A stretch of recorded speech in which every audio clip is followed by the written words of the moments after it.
Y también, bueno, aquí está el libro del que nos hablaba.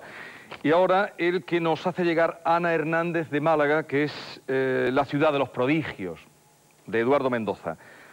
Dice en el texto que nos pone: un viaje a Barcelona y el regalo de un amigo me permitieron vivir una semana magnífica en aquella ciudad. Fue en la primavera del año pasado y tengo que decir que nunca he disfrutado tanto de un libro como con este de La ciudad de los prodigios. ¿Y cuál es el efecto curativo?, se pregunta, para nuestro botiquín. Muy fácil, te cura de la soledad, o mejor dicho, te ayuda a disfrutar de la soledad siempre que se tenga el libro adecuado en ese momento. Y yo lo tuve. Si es que para la soledad, La ciudad de los prodigios, que nos propone Ana, en tu nombre, lo coloco aquí. Gracias por tu envío y les invito a que nos hagan llegar esos libros que consideren deben estar en el botiquín de primeros auxilios, y eso sí, con una recomendación o el por qué creen que debe estar. Aparece en pantalla el correo electrónico y aprovecho el teléfono también por si quieren venir al programa, que está en pantalla, el 954 41 23 26, como hoy estamos aquí con el libro de la última novela de Luis Goytisolo. Vamos a seguir en él. Luis, en la novela hay dos tiempos, uno claramente pasado, hace referencia a una guerra, otro supuestamente presente, pero encontramos que en ese tiempo de la guerra hay una serie de referencias que nos, digamos, encauzan hacia un momento más presente de lo que fue la Guerra Civil Española. Por lo tanto, cabría pensar que no es a esa guerra a la que te refieres, aunque en realidad todas las guerras son iguales. Pero eso lo has hecho porque quieres deslindar totalmente lo que es la guerra civil de lo que es la obra, o porque quieres analizar la guerra desde una óptica diferente, trabajando esa línea. Bueno, tú lo has dicho, todas las guerras civiles son iguales o al menos muy parecidas. Y en ese sentido, para no confundir incluso pues, el propósito, en el fondo, las cosas para el lector, que el lector se pregunte entonces dónde sucedió eso y dónde, en fin. He preferido hacerlo mucho más en abstracto y en realidad se parece pues, a cualquier guerra civil de las que se han producido o bien antes o bien después de la nuestra, ¿no? Las últimas muy recientemente en Yugoslavia. Y de ahí pues que ya ponga a la gente con teléfono móvil, ¿no? En la novela anterior, Liberación,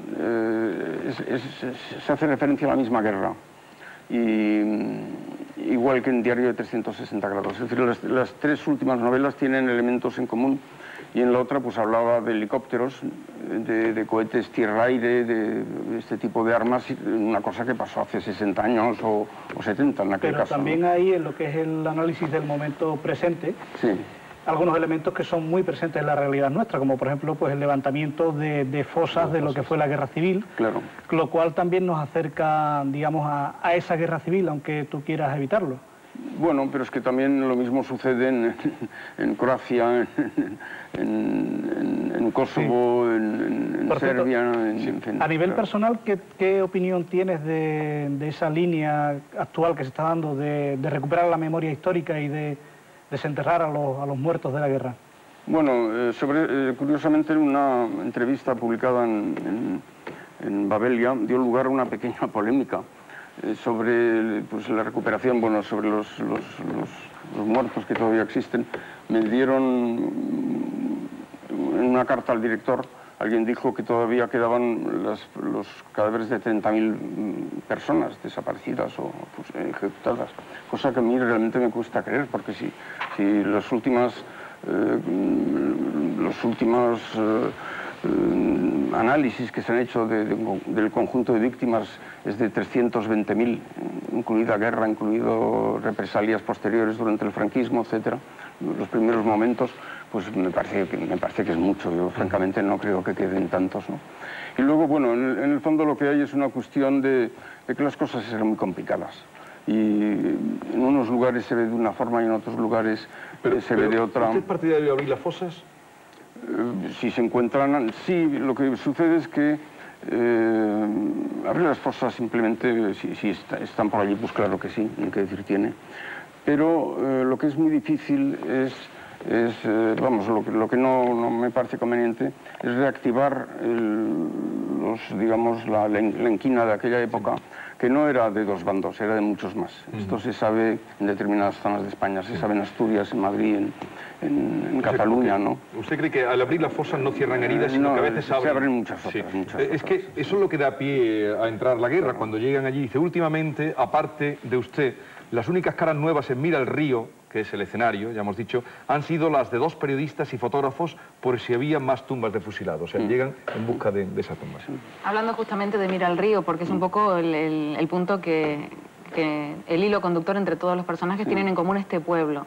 Usted ha renunciado a ubicar a esta historia en la historia, también geográficamente, porque no sabemos bien si ese pueblo, dónde estaría ubicado.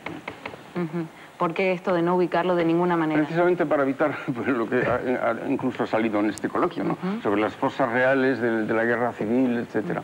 Para evitar estas cuestiones, o en el caso de la guerra pues, que no nos afecta tan directamente, de la antigua Yugoslavia, pues quién mató más, si los croatas, los kosovares, los serbios, etcétera, no sé, son estas cosas. Pero además todos estos personajes tienen muy presente Mira el Río, aunque no vivan ya allí, han sido marcados por ese pasado o presente en el pueblo.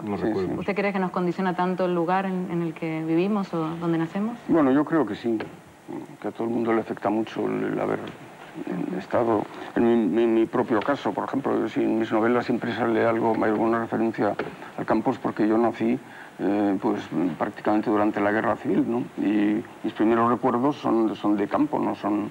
Yo había nacido en Barcelona, pero por cosas de la guerra pues fui a parar a un pueblo, ¿no? Entonces, ¿usted nació en el año anterior a la guerra civil? Bueno, pero ¿tiene algún recuerdo o no?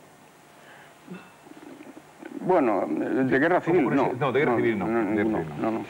Si acaso el comienzo, que es de las pocas cosas autobiográficas que hay, el comienzo de Antagonía.